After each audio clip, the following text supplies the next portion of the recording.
सभी को बृहन्मुंबई महानगर पालिका द्वारा आयोजित इस ऑनलाइन क्लास में आप सभी का स्वागत है। सभी बच्चे नियमित रूप से जोड़ रहे हैं और मुझे विश्वास है कि सभी बच्चे अपने अपने घरों में सुरक्षित है और अच्छे से अपना वाचन कर रहे हैं, अपनी पाठ्य पुस्तक का वाचन कर रहे हैं, टेबल्स लर्न कर रहे हो, सुंदर राइटिंग में अपना होमवर्क कर रहे हो। सभी बच्चों को ध्यान से पढ़ना है, मनन चिंतन करना है बच्चों, ना कि मोबाइल पे ज्यादा गेम खेलना है, ना टीवी देखना है ज्यादा। आपको पढ़ाई में आपको समय देना ही है। दूसरी बात, मैं आपकी परिसर अध्ययन भाग 1 की शिक्षिका श्रुति परब आज फिर से एक बार आपके पास सामने खड़ी हूँ। आज का जो हमारा विषय है उसके ओर बढ़ने के लिए सबसे पहले मैं आपको एक पहेली पूछने वाली हूँ। उस पहेली का आपको जवाब देना है। आसपास हूँ तुम्हारे, आसपास हूँ तुम्हारे, दिखती नहीं हूँ मैं, दिखती नहीं हूँ मैं आंखों को, हाथ ना आऊं तुम्हारे, हाथ ना आऊं तुम्हारे, मुझे महसूस करते हो, मुझे महसूस करते हो, मेरे बगैर जीवन असंभव है, मेरे बगैर जीवन असंभव है। कौन बताएगा? हाँ बच्चों, वेरी गुड। हाँ, अभी अपना माइक बंद करेंगे बच्चे। आपने बहुत अच्छा उत्तर दिया, वेरी गुड। इसका उत्तर है बच्चों हवा।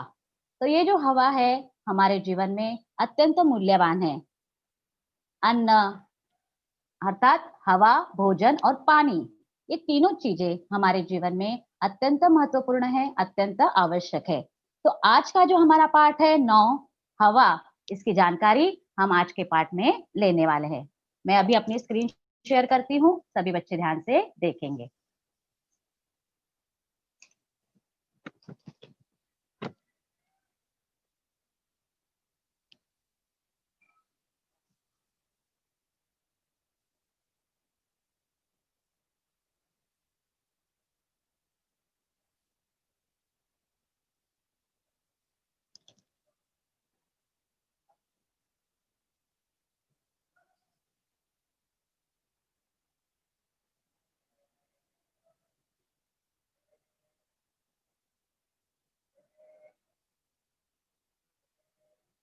हमारी ये जो तासिका है, ऑनलाइन जो क्लास है, पब्लिक स्कूल जो हमारी है, ये बृहन्मुंबई महानगर पालिका द्वारा आयोजित है। और इस क्लास को सफल बनाने के लिए जो हमारे वर्तक सर है और जो हमारे अर्जुन सर है, उनका बहुत बहुत धन्यवाद कि निरंतर उपस्थित रहकर वो हमारी इस ऑनलाइन क्लास को सफल बना रहे हैं। हमारा विषय है परिसर अध्ययन भाग 1। हमारा घटक है हवा और मैं आपकी टीचर श्रुति परब। हमारा आज का सुविचार है बच्चों, पेड़ पौधे लगाओ, पेड़ पौधे लगाओ, पर्यावरण बचाओ। पेड़ हमारे जीवन दाता है, वह हमें जीवन के लिए उपयोगी ऑक्सीजन प्रदान करते हैं और कार्बन डाइऑक्साइड को ग्रहण कर लेते हैं। पेड़ हमारे वातावरण को स्वच्छ रखने में सहायक है और यह हमें स्वच्छ वायु भी प्रदान करते हैं। पेड़ हमारे जीवन के लिए अत्यंत उपयोगी है और यह प्रकृति का दिया हुआ सबसे अनमोल उपहार है और प्रकृति का सौंदर्य भी बढ़ाते हैं। पेड़ों को हरा सोना भी कहा जाता है क्योंकि ये बहुत मूल्यवान संपदा है। धरती पर जीवन प्रदान करने वाली ऑक्सीजन और पानी प्रदान करने वाला मुख्य साधन पेड़ ही है। ऑक्सीजन प्रदान करने का कार्य और कोई नहीं कर सकता और पेड़ों के बिना पानी की कल्पना भी करना मुश्किल ही नहीं, नामुमकिन है। आजकल मनुष्य पेड़ों के बारे में भूलता जा रहा है और लगातार अपने लाभ के लिए उन्हें काटता जा रहा है। हमें ये याद रखना है कि पेड़ हमारे रक्षक है। यह मिट्टी के कटाव को रोकते हैं और हमें तूफान आदि से भी बचाते हैं। इस अमूल्य संपदा की कमी से धरती पर ग्लोबल वार्मिंग, सूखा, भूमि कटाव जैसे समस्याओं अपना विकराल रूप लेती जा रही है। प्रदूषण का स्तर लगातार बढ़ते जा रहा है, जिसके कारण ओजोन परत को नुकसान पहुंच रहा है और कैंसर जैसी भयानक बीमारियों ने मनुष्य जाति को अपने चपेट में ले लिया है। यदि हम इन प्राकृतिक आपदाओं से बचना चाहते हैं तो हमें पेड़ों के संरक्षण की ओर कदम उठाने ही होंगे। पेड़ों की कटाई को रोकने के लिए लोगों को जागरूक करना चाहिए। सरकार ने भी पेड़ों की कटाई पर प्रतिबंध लगाया है और पेड़ों की गिनती के अनुसार उन पर अंक लिखे हैं। पेड़ काटने वालों को सख्त से सख्त सजा दी जाती है। बच्चों को भी माता-पिता और शिक्षकों के द्वारा पेड़ से होने वाले लाभ के विषय में बताना चाहिए। पेड़ प्रकृति की वो देन है जिसका कोई विकल्प उपलब्ध नहीं है। पेड़ हमारे सबसे घनिष्ठ मित्र है। हमारे द्वारा लगाया गया पेड़ सिर्फ हमें ही लाभ नहीं पहुंचाता, बल्कि आने वाली कई पीढ़ियों को भी लाभ पहुंचाता है। पेड़ की जड़ें मिट्टी को बांध कर रखती है, जिनसे भूमि कटाव भी नहीं होता। वो भूमि जल को अच्छे से अवशोषित कर लेती है। यही जल भूमिगत जल बनकर हमें भविष्य में पानी के अभाव से बचाता है। पेड़ छाया प्रदान कर गर्मी के प्रभाव से भी धरती को बचाते हैं। भारतीय संस्कृति में तो वैसे भी पेड़ों की पूजा की जाती है और उन्हें भगवान का दर्जा दिया जाता है। कुछ महत्वपूर्ण पेड़ पौधे जैसे तुलसी, बरगद, पीपल, आम, बेल, केला आदि को पूजा जाता है। अतः हम सब मिलकर संकल्प लें कि हम अपने लिए नहीं बल्कि पूरी प्रकृति के लिए पेड़ों के संरक्षण पर कार्य करेंगे और इस धरा को हरा भरा करेंगे। पेड़ लगाओ, जीवन बचाओ। पेड़ लगाओ, जीवन बचाओ। इस धरती को स्वर्ग बनाओ। इस धरती को स्वर्ग बनाओ। प्रकृति ने हमें अनेक उपहार दिए हैं। उपहार अर्थात गिफ्ट, जिनके बिना हमारा जीवन असंभव है। हवा अनमोल है, जिससे हम सांस लेते हैं। गर्मी में कूलर या पंखे के नीचे बैठकर हम ठंडी हवा का आनंद लेते हैं। बच्चों, आप अपनी पतंग उड़ाने के लिए भी हवा का इंतजार करते हो। गुब्बारे में हवा भरकर हम अपने जन्मदिन की तैयारी करते हैं। ज्वलन के लिए हवा की अर्थात ऑक्सीजन की आवश्यकता होती है। पशु, पक्षी, पेड़, पौधे हवा के बिना कोई भी सजीव जीवित नहीं रह सकता। हमें प्रकृति का ऋणी होना चाहिए कि उसने हमें ये भोजन, पानी और हवा की व्यवस्था की है निरंतर रूप से। बच्चों, हम लोग सांस लेते हैं तब हम लोग ऑक्सीजन ग्रहण करते हैं, अर्थात हम लोग ऑक्सीजन लेते हैं और कार्बन डाइऑक्साइड को छोड़ते हैं। हवा अर्थात कई गैसों का मिश्रण है। तो ऑक्सीजन जो गैस है वो हम लोग अंदर लेते हैं और कार्बन डाइऑक्साइड गैस को छोड़ते हैं और खुली हवा में हम लोग सांस लेते हैं और तभी हम लोग जीवित रहते हैं। हवा कई गैसों का मिश्रण है।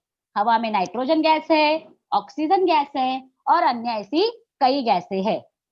हम हवा का आकार, रंग, रूप देख नहीं सकते, लेकिन हवा को महसूस कर सकते हैं, जो हमारी सभी कमी को पूरी कर देती है। हमें हर रोज जीवित रहने के लिए 350 लीटर ऑक्सीजन की आवश्यकता होती है। सोचो बच्चों, 350 लीटर ऑक्सीजन हमें डेली लगता है, रोज लगता है। और ये जो ऑक्सीजन है, ये ऑक्सीजन हमें हवा के माध्यम से मिलता है। और यही ऑक्सीजन अगर दूषित रूप से अगर हमको मिले तो हमें कई बीमारियां का शिकार होंगे हम लोग। इसीलिए हमको शुद्ध हवा की आवश्यकता होती है। आपने वायु की उपस्थिति का अनुभव किया। वायु अर्थात हवा। वायु का समानार्थी शब्द है हवा, पवन। आपने वायु की उपस्थिति का अनुभव किया होगा। पेड़ पौधों की हिलती हुई पत्तियां, पवन चक्की, आकाश में उड़ती हुई पतंग, तेज वायु के झोंके से खिड़कियों का बंद हो जाना इत्यादि हमें वायु की अर्थात हवा की उपस्थिति का एहसास कराते हैं।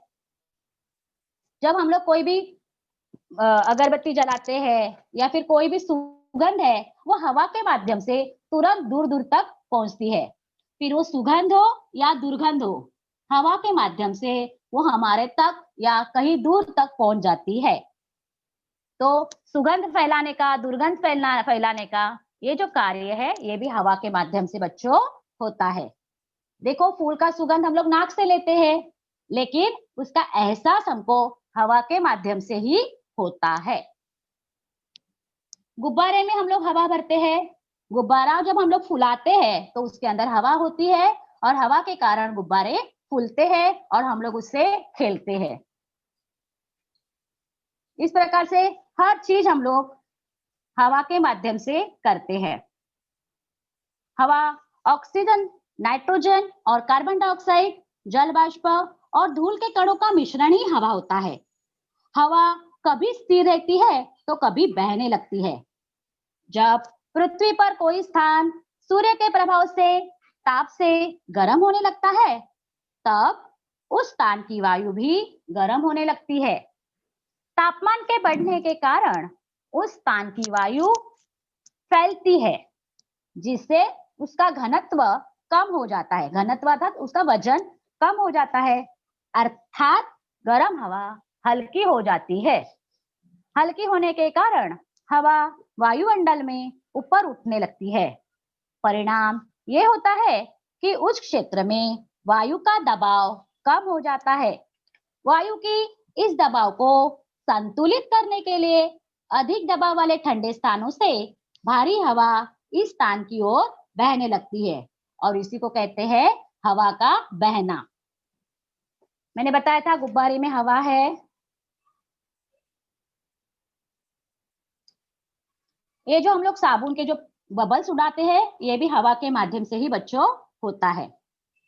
आप पतंग उड़ाते हो, ये जो एरोप्लेन बनाते हो और उसको हवा में छोड़ते हो, तो ये हवा के माध्यम से ही होता है और आप उसका आनंद लेते हो, खेलते हो। अब हमको देखना है हवा के गुणधर्म। गुणधर्म अर्थात उसकी विशेषता। जैसे मैंने आपको पानी की विशेषता बताई थी कि पानी को कोई रंग नहीं है, पानी को कोई गंध नहीं है, पानी का कोई आकार नहीं है। उसी प्रकार हमको हवा के भी गुणधर्म अर्थात हवा की भी विशेषता को देखना है। तो पहली विशेषता है हवा के रंग, गंध और स्वाद नहीं होता। आपने देखा है हवा काली है, गोरी है, हवा का कोई रंग नहीं है क्योंकि हमने हवा देखी नहीं है। ना हवा का कोई गंध है, गंध भी नहीं होता है। अगर मैं कहूंगी सुंदर गंध आ रहा है, सुगंध आ रही है, तो दूर दूर से वापस दुर्गंध भी आ सकती है। अर्थात हवा का कोई भी गंध नहीं है। उसी प्रकार कोई स्वाद भी नहीं है, उसका कोई टेस्ट भी नहीं है। हवा का स्वयं कोई आकार नहीं होता। जैसे मैंने बताया था पानी का कोई आकार नहीं है। जैसे हम लोग जिसमें जिस बर्तन में पानी डालेंगे उसका आकार पानी को आ जाता है। उसी प्रकार बच्चों हवा का भी कोई आकार नहीं है। हमारे आसपास सब ओर हवा फैली हुई है। हवा हमें दिखाई नहीं देती। श्वसन के लिए सभी सजीवों को हवा की आवश्यकता होती है। जी बच्चों, सिर्फ हमें ही हवा नहीं चाहिए, मछली है, सभी जानवर है, पशु पक्षी, पेड़ पौधे, सभी को, सभी जीवों को हवा की आवश्यकता है। अब हम देखेंगे, ये हमारे पाठ्य पुस्तक का चित्र है। ये चित्र हमारे पाठ्य पुस्तक में दिया हुआ है बच्चों। पहले चित्र में एक व्यक्ति पंप से साइकिल की ट्यूब में हवा भर रहा है। जी बच्चों, ये जो साइकिल है या कोई भी वाहन है, ये जो टायर है, ये हवा के माध्यम से चलते हैं। हवा के कारण ये वाहन चलते हैं, ये आपको ध्यान रखना है। तो साइकिल में हवा भर रहा है ये बंदा। फिर दूसरा है गुब्बारे फुलाना। अब गुब्बारे में भी मैंने बताया हवा होती है। तीसरा जो है वो तीसरे चित्र में मनुष्य कार के ट्यूब में यंत्र द्वारा हवा भर रहा है। अर्थात हर काम में हमको हवा की आवश्यकता होती है। बिना हवा के वाहन नहीं चल सकता। अब देखते हैं हवा को हमें पानी में ढूंढना है। अब पानी में हवा को ढूंढना मतलब क्या बच्चों? कि मैंने बताया कि ये जो पानी है उस पानी में भी हवा है। कैसे? तो हम लोग क्या करेंगे, एक बड़ी बाल्टी लेंगे, उस बड़ी बाल्टी में हमको पानी लेना है और एक खाली बर्तन लेना है। इस बर्तन को औंधा करके बाल्टी के पानी के पृष्ठभाग पर सीधा पकड़ो। हम लोग क्या करेंगे, उसको नीचे दबाएंगे, तो उसमें हवा का वजन होने के कारण वो बर्तन नीचे नहीं जाएगा। अगर आप पानी में बर्तन डालोगे ऐसे सीधा वो करके, तो बर्तन डालने पर क्या होगा, अंदर नहीं जाएगा। लेकिन जब आप उस बर्तन को थोड़ा सा तिरछा करेंगे या टेढ़ा करेंगे, तो बर्तन के बुलबुले हवा के बुलबुले बाहर आ जाएंगे और बर्तन नीचे डूबने लगेगा। तो बुलबुले यानी क्या, बुलबुले यानी हवा। तो पानी में जो हवा है वो बुलबुले के माध्यम से बाहर आती है। देखते हैं हम लोग अभी। एक बाल्टी ली टीचर ने, एक खाली बर्तन लिया, इस प्रकार से हम उसको नीचे करेंगे, दबाते जाएंगे, लेकिन बच्चों ये नीचे नहीं जाएगा। लेकिन जब मैं उसको तिरछा करूंगी तो बुलबुले हवा के माध्यम से ऊपर आने लगेंगे। हवा के बुलबुले पानी के ऊपर आने लगते हैं। इस प्रयोग से हमें ये पता चलता है कि हवा पानी से हल्की होती है। हवा पानी से हल्की होने के कारण बर्तन को तिरछा करने पर हवा के बुलबुले बाहर निकलते हैं। हवा हमारे चारों ओर है।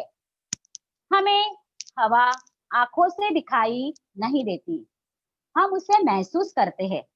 आंखों को खाली दिखने वाली जगह पर भी हवा होती है। खाली टोप में अर्थात खाली बर्तन में भी क्या थी, हवा थी, जब हमने देखा।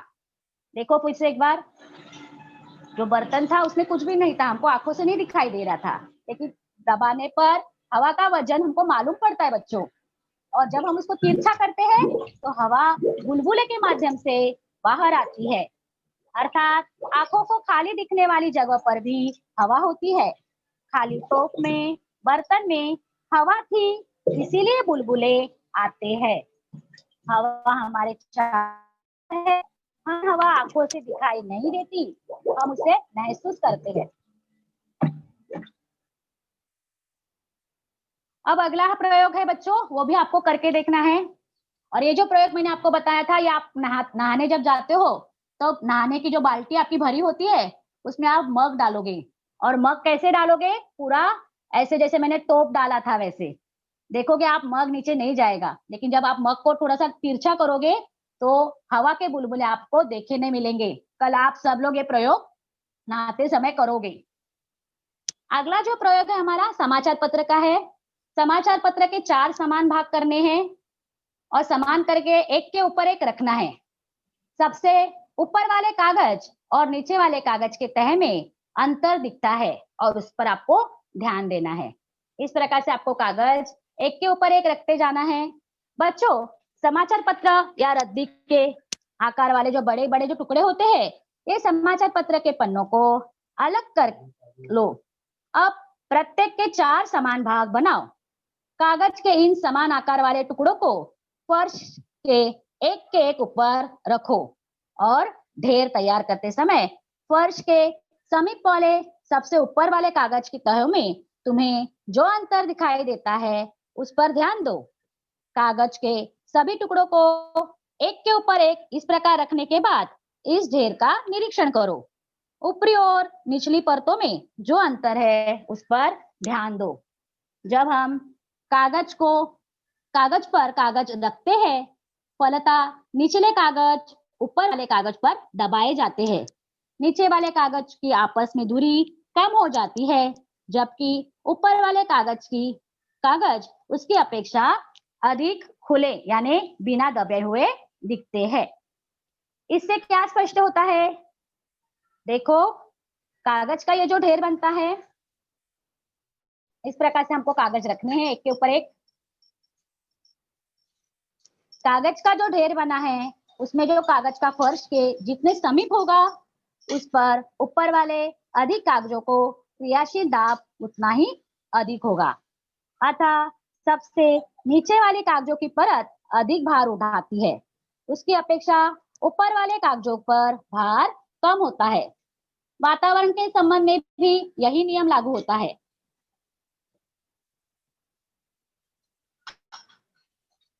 देखो नीचे वाले कागज दबते जाएंगे और ऊपर वाले थोड़े से फूले हुए रहेंगे, क्योंकि उनमें क्या होती है बच्चों, हवा होती है।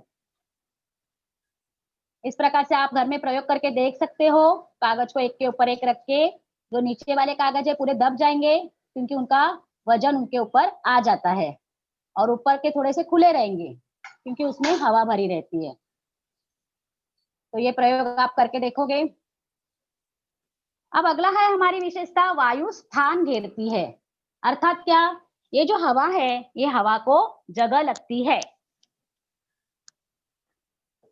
वायु स्थान घेरती है। जब ये गुब्बारा जो है, ये गुब्बारा आपको अभी ऐसे दिख रहा है क्योंकि उसमें हवा नहीं है, लेकिन जब हम उसको हवा भरेंगे तो उसका आकार जो है वो बढ़ जाएगा। अर्थात हवा की जगह इस गुब्बारे ने ली और गुब्बारा बढ़ गया। उसी प्रकार ये जो फुटबॉल है, इस फुटबॉल में हवा भरने के बाद ये फुटबॉल बढ़ गया है, उसका आकार बड़ा हो गया है।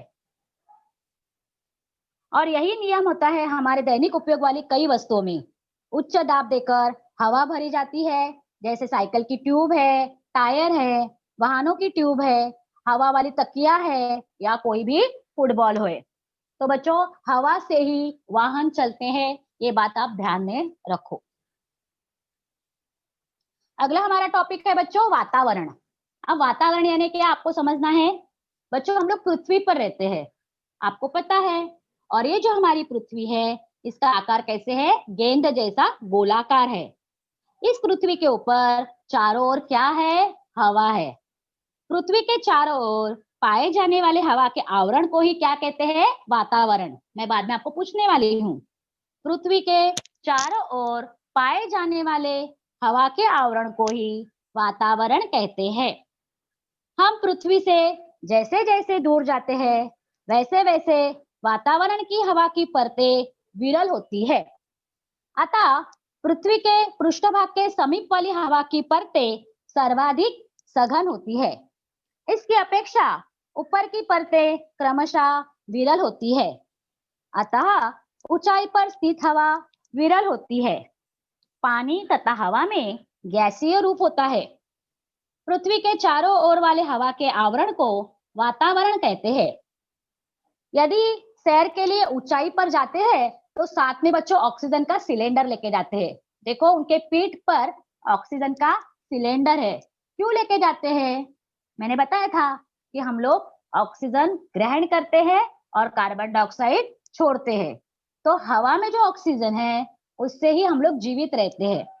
तो बच्चों, जब हम लोग ऊंचाई पर जाते हैं तो वहां पे हवा विरल हो जाती है, हवा का जो प्रमाण होता है वो कम हो जाता है, जिसके कारण सांस लेने में कठिनाई होती है।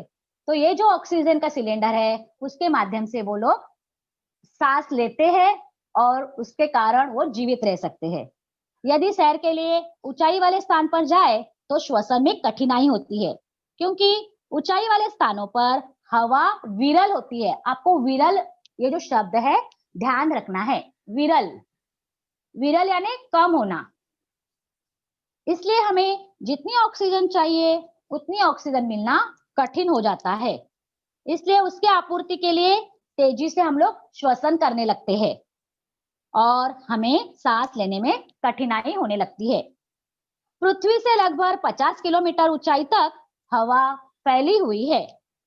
पृथ्वी के पृष्ठभाग से अधिक ऊंचाई पर स्थित हवा उसके पृष्ठभाग के समीप वाली हवा की अपेक्षा विरल होती है। वातावरण में ऊंचाई वाले स्थानों की हवा विरल होती है क्योंकि सूर्य की ऊष्मा, गर्मी सबसे अधिक मात्रा में पृथ्वी तक पहुंचती है।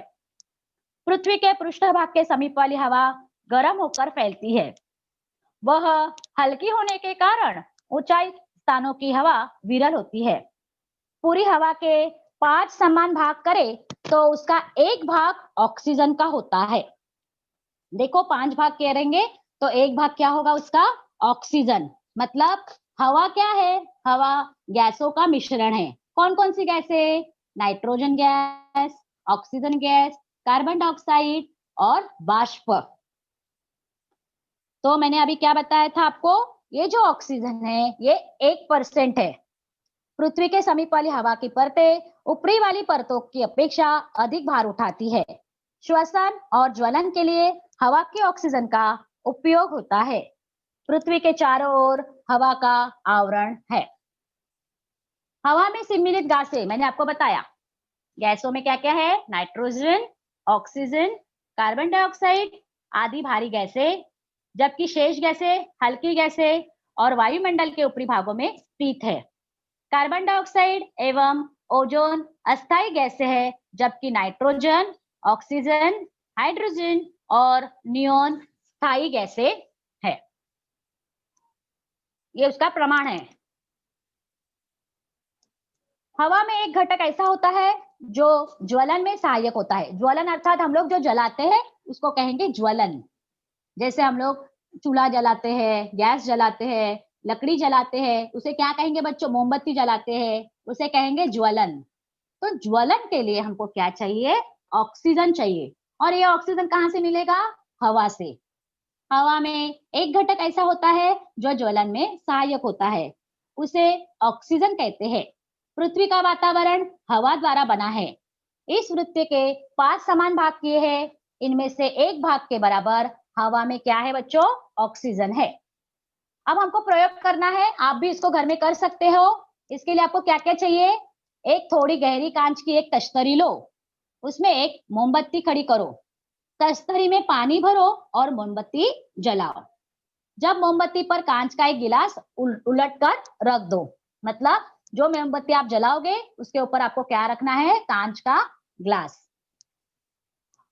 किसी गहरी प्लेट में मोमबत्ती जलाकर उसे कांच के ग्लास से ढक देने पर थोड़ी देर के बाद मोमबत्ती बुझ जाएगी।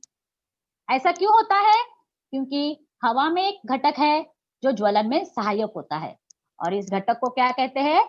ऑक्सीजन। श्वसन तथा ज्वलन के लिए, श्वसन मतलब सांस, हम लोग जो श्वास लेते हैं और सांस छोड़ते हैं, तो छोड़ते समय ऑक्सीजन ग्रहण करते हैं और कार्बन डाइऑक्साइड छोड़ते हैं। तो श्वसन मतलब सांस लेने के लिए और ज्वलन मतलब जलाने के लिए हमें ऑक्सीजन गैस का उपयोग होता है। अब हम लोग उसका प्रयोग करेंगे। देखो, टीचर ने एक डिश लिया, कांच का ग्लास लिया, पानी लेना है आपको बच्चों, मोमबत्ती को जलाना है।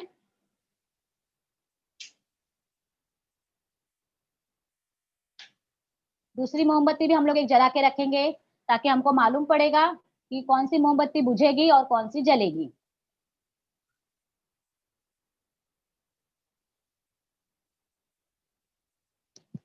उसके बाद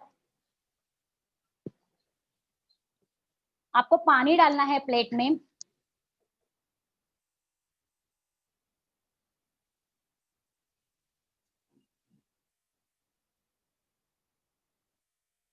और जो कांच का जो ग्लास है वो उस मोमबत्ती के ऊपर रखना है। अब ध्यान से निरीक्षण करना है कि क्या होता है। थोड़ी देर में मोमबत्ती बुझ जाती है और गिलास के अंदर का पानी का स्तर बढ़ जाता है। ऐसा क्यों होता है? हवा में एक ऐसा घटक है जो ज्वलन में सहायक होता है। वह जैसे उपयोग में लाया जाता है वैसे वैसे गिलास में पानी ऊपर चढ़ता है। हवा में वह घटक समाप्त होने पर मोमबत्ती बुझ जाती है। इसके बाद पानी ऊपर चढ़ना बंद हो जाता है। ज्वलन में सहायता करने वाले हवा के इस घटक को ऑक्सीजन कहते हैं। मैंने बताया वापस कि ऑक्सीजन जो है वो जलन के लिए आवश्यक है, जलाने के लिए आवश्यक है और सांस लेने के लिए। गिलास में जो हवा है उसमें ऑक्सीजन गैस होती है। गिलास के अंदर वाली हवा की ऑक्सीजन समाप्त हो जाने पर मोमबत्ती बुझ जाती है। मोमबत्ती गिलास में बंद होने के कारण उसे हवा नहीं मिलती और इसके बाद गिलास में पानी चढ़ना बंद हो जाता है। श्वसन यानी सांस लेने के लिए और ज्वलन यानी कुछ भी जलाने के लिए हमें हवा की आवश्यकता होती है। इसके अतिरिक्त हवा के अन्य उपयोग भी है। आप खुली हवा में सांस लेते हो, सजीवों को हवा की आवश्यकता है, मछलियों को हवा की आवश्यकता है, सभी प्राणियों को हवा की आवश्यकता है। उसी प्रकार बच्चों, ये जो सोडा वाटर है उसमें कार्बन डाइऑक्साइड होता है। अभी हम लोग कार्बन डाइऑक्साइड क्या होता है वो समझते हैं। सोडा वाटर की बोतल खोलने पर उसमें से जो बाहर निकलने वाले जो बुलबुले होते हैं उसमें क्या होती है? कार्बन डाइऑक्साइड गैस होती है। और दूसरा कार्बन डाइऑक्साइड कहाँ पर होता है? वनस्पतियों में। जैसे बच्चों, पेड़ क्यों लगाने हैं? जैसे मैंने बताया कि पेड़ ऑक्सीजन ग्रहण करते हैं और कार्बन डाइऑक्साइड ग्रहण करते हैं और ऑक्सीजन छोड़ते हैं। तो पत्तियां देखो कार्बन डाइऑक्साइड ग्रहण कर रही है। ये जो सोडा वाटर है, इसके बाहर जो बुलबुले आते हैं, ये बुलबुले क्या है? Carbon dioxide. ये देखो कार्बन डाइऑक्साइड। वनस्पति जब अपना खाना स्वयं बनाती है, अपना भोजन, ये जो पत्तियां है स्वयं बनाती है, और इसके लिए पत्तियां क्या करती है? सूर्य के प्रकाश में हवा और पानी द्वारा अपना भोजन तैयार करती है। भोजन तैयार करते समय वनस्पतियां कार्बन डाइऑक्साइड गैस का उपयोग करते हैं। गिलास में बर्फ डालने के बाद गिलास की बाहरी सतह पर पानी की छोटी छोटी बूंदें जमा होती है। इसका अर्थ हवा में गैसीय रूप में पानी भी होता है। हवा का सबसे बड़ा और एक घटक है, और वो है नाइट्रोजन। नाइट्रोजन का भी हम लोग खेतों के लिए उपयोग में लाते हैं, जैसे खाद बनाना या फिर उसका जो दवा होती है, उसके लिए नाइट्रोजन गैस का उपयोग करते हैं। हवा में ऐसी कई गैसें होती है, अतः हवा कई गैसों का मिश्रण है। ऑक्सीजन, नाइट्रोजन, कार्बन डाइऑक्साइड और जल वाष्प हवा के मुख्य घटक है। अब हमारा अगला मुद्दा है वायु प्रदूषण। प्रदूषण अर्थात दूषित होना, हानिकारक होना। वायु प्रदूषण अर्थात हवा प्रदूषण। कोविड-19 ने ये जो बीमारी है, ये जो महामारी है, ये हवा से फैलती है। रोगी के छींटे या बूंदे हवा के प्रसार से रोग को फैलाते हैं। इसलिए हमें छींकते समय या खांसते समय मुंह पर रुमाल रखना है। अधिक से अधिक स्वच्छता का उपयोग करना है। यहाँ वहाँ थूकना नहीं है। वायु प्रदूषण शहरों में अधिक फैलता है, जहां 24 घंटे मोटर वाहन का धुआं होता है। कारखानों, वाहनों, अंगीठियों और अन्य साधनों के ईंधनों के ज्वलन द्वारा धुआं निकलता है। ये धुआं भी हवा में मिश्रित होता है, जिससे हवा प्रदूषण होता है और हमारा स्वास्थ्य बिगड़ जाता है।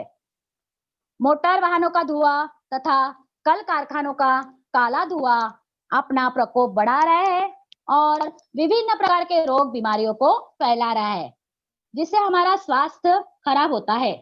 वायु प्रदूषण के निरंतर बढ़ने के पीछे परिवहन साधनों से निकलने वाली गैस, धुआं वायुमंडल को सबसे ज्यादा प्रदूषित करता है। जब बच्चों हम लोग लकड़ी जलाते हैं, तो लकड़ी जलाने के बाद कार्बन डाइऑक्साइड बाहर आता है और प्रदूषण फैलता है। औद्योगिकीकरण और उनसे निकलने वाली जो धुआं है, जो प्रदूषण है, उससे क्या होता है?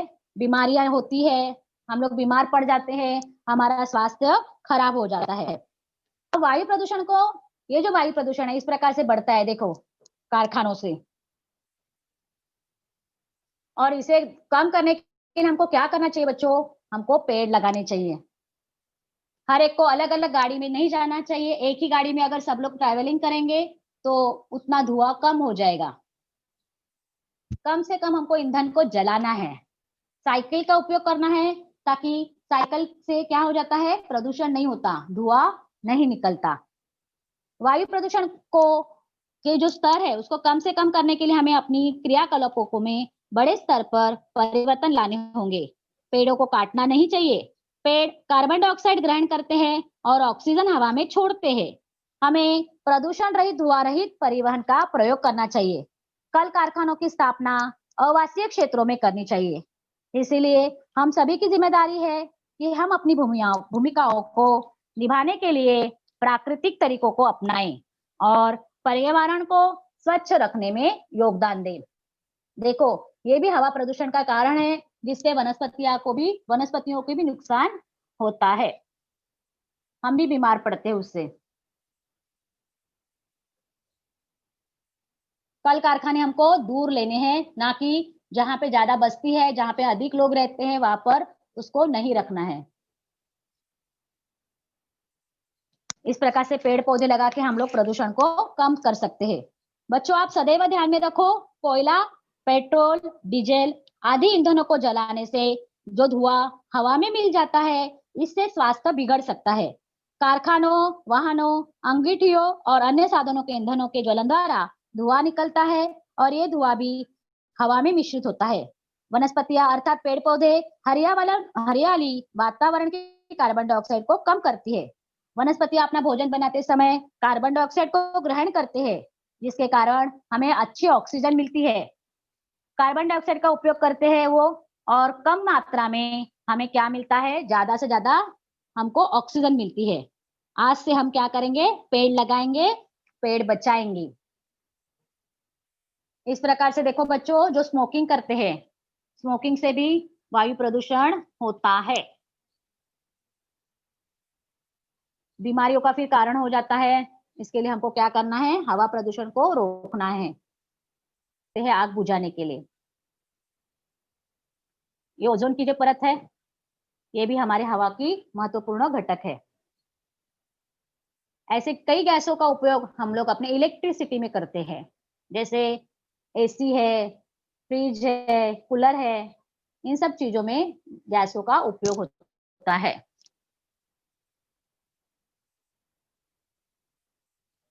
मोमबत्ती जलाने में हमको गैस ऑक्सीजन वायु का उपयोग होता है। श्वसन करते समय सभी प्राणी ऑक्सीजन गैस नाक से अंदर लेते हैं और कार्बन डाइऑक्साइड गैस नाक से बाहर छोड़ते हैं। सिर्फ वनस्पतियां हैं जो कार्बन डाइऑक्साइड गैस अंदर लेती है और ऑक्सीजन गैस हमें देती है। मतलब यहाँ पे उल्टा हो जाता है, वो लोग कार्बन डाइऑक्साइड ग्रहण करते हैं और ऑक्सीजन हमें देते हैं, और इसीलिए हमें पेड़ लगाने बच्चों। वाटर साइकिल जो है, जैसे बारिश का गिरना, ये भी हवा का ही महत्वपूर्ण भूमिका है। हवा के माध्यम से ही ये वाटर साइकिल होता है, बारिश होती है। यदि मानव जीवन के लिए सबसे महत्वपूर्ण कोई चीज है, वो है वायु और जल, जिसके बिना जिंदगी के बारे में सोचना भी असंभव नहीं है। पानी संभव नहीं है। पानी और हवा में यदि तुलना की जाए कि हमारे लिए सबसे महत्वपूर्ण क्या है, तो आप देख सकते हो, हम बिना पानी के कुछ दिनों के लिए जिंदा रह सकते हैं, लेकिन हवा के बिना कुछ घंटे में ही हम भगवान को प्यारे हो जाएंगे। इसलिए हवा के बिना जीवन की आशा करना भी संभव नहीं है। चलिए, तो हम आपको बताते हैं कि जीवन की सबसे महत्वपूर्ण हवा की जानकारी हमने ली। वायु हवा क्या है और यह किन किन गैसों से मिलकर बनी है। हवा गैसों का मिश्रण है, जिसमें नाइट्रोजन 78%, ऑक्सीजन 21%, ऑर्गन 0.9% और अन्य गैसें 0.1% होती है। इस तरह से गैसों के 100% मिश्रण से हवा बनती है, जिसका कोई भी रंग नहीं होता, और ये सभी दिशा में अपना प्रभाव डालती है। इसे अवशोषित किया जा सकता है। यदि हवा ना हो तो सभी जीवों का जीवन संकट में आ जाएगा। हवा की सहायता से ही इंसान, पेड़ पौधे, जानवर और पक्षी आदि जीवन व्यतीत करते हैं। दरअसल जीवन की उलझनों में चैन की सांस मिले ना मिले, लेकिन सही तरह से हवा मिलनी बड़ा जरूरी है। वैसे तो हवा का कोई आकार नहीं होता और ना ही उसकी कोई पहचान है, लेकिन इसका जो वजूद है वो किसी से कम नहीं है।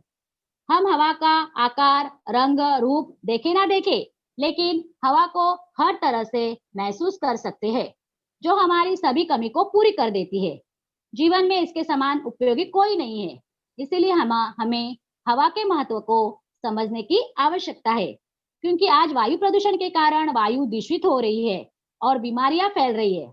हमें हर रोज जीवित रहने के लिए 350 लीटर ऑक्सीजन की आवश्यकता होती है, और यही ऑक्सीजन अगर दूषित रूप में मिलेगा तो हम लोग क्या करेंगे, बीमार पड़ जाएंगे। हमें हवा को भी फिल्टर लेने की आवश्यकता पड़ेगी। हर किसी को चाहिए कि अपने बिजी जीवन में हवा को महत्व देते हुए ज्यादा से ज्यादा पेड़ पौधे लगाए, जिससे वातावरण हरा भरा बना रहे और हवा हमेशा शुद्ध रूप में ही ले। दरअसल वायु का शुद्ध रहना सभी जीवन के लिए बहुत जरूरी है, क्योंकि वायु प्रदूषण आज बड़ी बीमारियों को जन्म दे रहा है, जिसके कारण मृत्यु दर भी बढ़ रही है, और इसके जिम्मेदार केवल मनुष्य ही है। हम अपनी सुविधाओं के लिए लगातार वनों को काट रहे हैं, जिसके कारण से फैक्ट्री और कारखानों से निकलने वाला धुआं सीधे हमारे जीवन को प्रभावित करता है। इसीलिए इससे बचने के लिए हमें अपना आसपास अपने हरा भरा रखना होगा। फैक्ट्री और कारखानों से निकलने वाला गंदा धुआं हम तक पहुंच ना पाए। हवा को बचाने और इसे शुद्ध रखने की आशा के साथ हमें आपको बताना है कि हवा क्या है और इसके लिए कितनी उपयोगी है। हम यही आशा करते हैं कि आप भी वायु प्रदूषण को रोकने के उपायों पर ज्यादा से ज्यादा ध्यान देंगे और पेड़ पौधे लगाकर शुद्ध हवा से अपने साथ साथ दूसरे लोगों का जीवन भी सुखद बनाएंगे। हमने क्या सीखा बच्चों? हमारे चारों ओर हवा होती है। जो स्थान हमें खाली दिखता है वहां पर भी हवा होती है। पृथ्वी के चारों ओर हवा का आवरण है, उसे क्या कहते हैं? वातावरण। पृथ्वी के समीप वाली हवा की परत सघन होती है, जबकि ऊपर वाली परतें क्रमशः विरल होती है। हवा कई गैसों का मिश्रण है। ऑक्सीजन, नाइट्रोजन, कार्बन डाइऑक्साइड और जल वाष्प हवा के मुख्य घटक है। वायु रंगहीन है, गंधहीन है, स्वादहीन है। वायु को देखा नहीं जा सकता, केवल महसूस किया जाता है। अब हमारा स्वाध्याय है। सभी बच्चे अपना माइक ऑन करेंगे, प्रश्न सुनेंगे, हैंड रेज करेंगे और उत्तर देने के बाद अपना माइक बंद करेंगे। और बिना भूले स्क्रीनशॉट लेना है और प्रश्न के उत्तर लिखना है। सभी बच्चे क्राफ्ट का काम बहुत अच्छे से करते हैं, लेकिन बाकी ईवीएस का, हिंदी का, गणित का कोई होमवर्क नहीं करता। गलत बात है। आपको होमवर्क करना है और अपने अपने ग्रुप में भेजना है। पहला प्रश्न कौन पढ़ेगा? रिक्त स्थानों की पूर्ति करो। पहला प्रश्न पढ़ो बच्चों।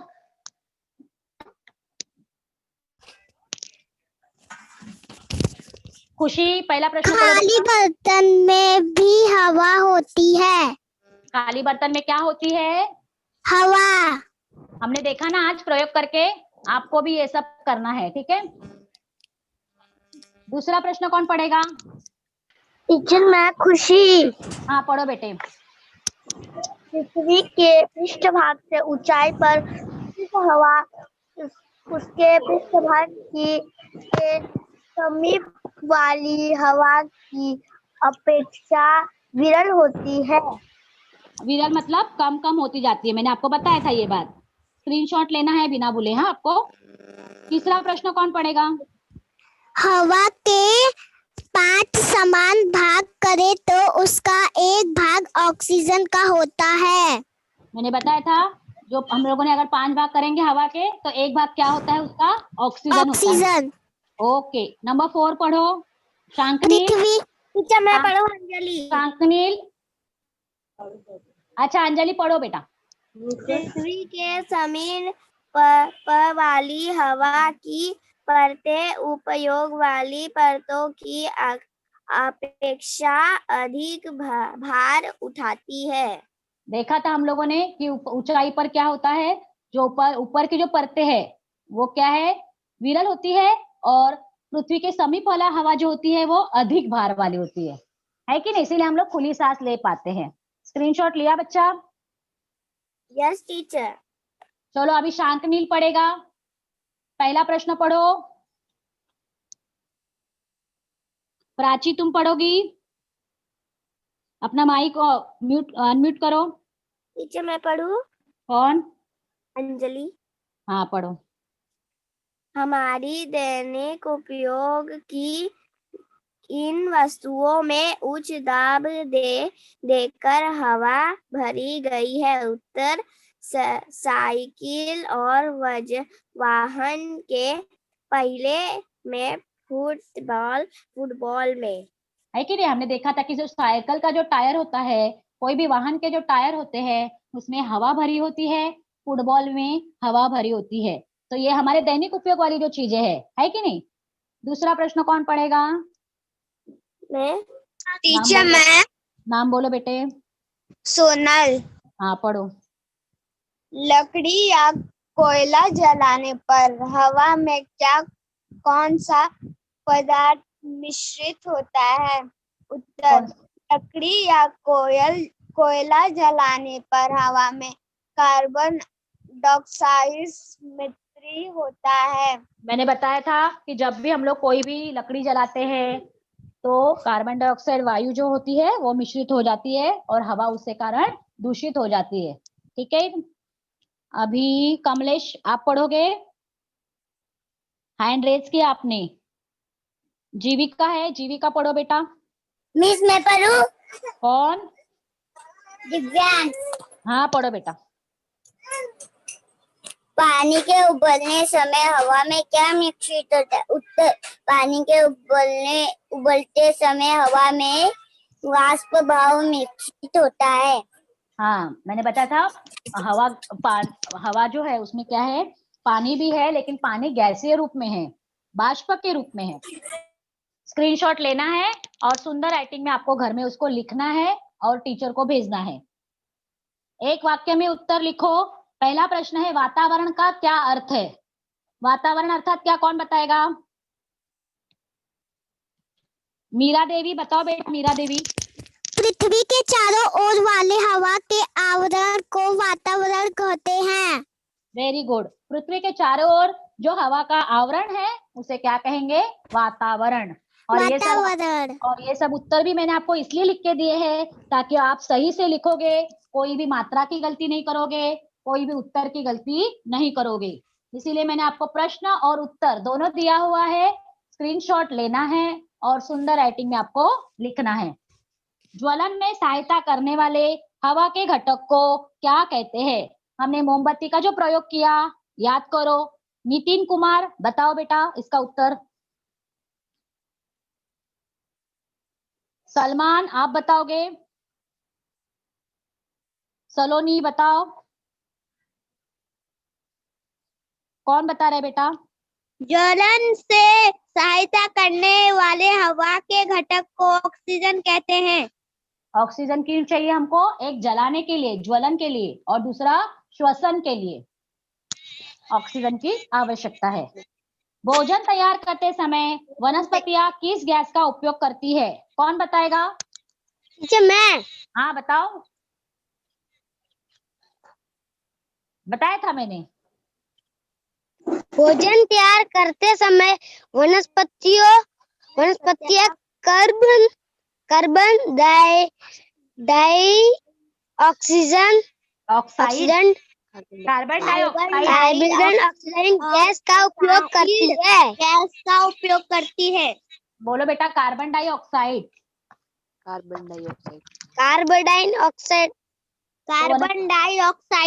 वनस्पतियां कार्बन डाइऑक्साइड लेती है। Very good. कार्बन डाइऑक्साइड लेते हैं और ऑक्सीजन छोड़ते हैं। खाली दिखाई देने वाली जगह पर क्या होता है? कौन बताएगा? खाली दिखाई देने वाली जगह पे हवा होती है। खाली दिखाई देने वाली जगह पर क्या होती है? हवा होती है। Very good. स्क्रीनशॉट ले रहे हो ना? स्क्रीनशॉट और लिखना है, ना कि खाली मोबाइल में रखना है लेके। पानी हवा में किस रूप में होता है? कौन बताएगा बच्चों? खुशी बताओ। बुलबुले की हवा में। पानी हवा में गैसीय रूप में होता है। किस रूप में होता है बेटा? गैस के रूप में। गैस के रूप में होता है। पानी हवा में गैसीय रूप में होता है। अब आगे का प्रश्न है, हमारे दैनिक उपयोग वाली किन वस्तुओं में उच्च दाब देकर हवा भरी गई है? इसका उत्तर कौन बताएगा? हवा किसमें भरते हैं हम लोग रोज? साइकिल का ट्यूब, वाहनों के ट्यूब, खटिया और फुटबॉल। लकड़ी या कोयला जलाने पर कौन सा पदार्थ मिश्रित होता है? धुआं, जलते समय बनने वाली हल्की राख, ये हवा में मिक्स हो जाती है और वायु प्रदूषण हो जाता है। पानी के उबलते समय हवा में क्या मिश्रित होती है? पानी के भाप और जल बाष्प। तो बच्चों, आपको ये पाठ समझ में आया होगा। जिनको ये पाठ दोबारा देखना है वो अपने YouTube पे चैनल जो अपना BMC का है उस पे देखेंगे, उस चैनल को लाइक और सब्सक्राइब करेंगे। हमारा पाठ यहीं पर खत्म होता है। थैंक यू बच्चों। अगर आपको कुछ समझ नहीं आया होगा तो मुझे सकते हैं। हाँ बेटा बोलो। आपने जो बोला था पानी में मग रख के, वो मैंने ट्राई किया था, बहुत अच्छा हो रहा। सारा बुलबुले बाहर आ रहा है, मग नहीं घुस रहा था। हाँ, क्योंकि उसमें क्या होती है? हवा होती है। समझ में आया बच्चों? आपको अच्छा लगा पाठ? Yes miss. अभी हम लोग यहीं पे हमारा पाठ खत्म करते हैं। सभी को thank you. Bye miss. Bye बच्चों। Bye miss.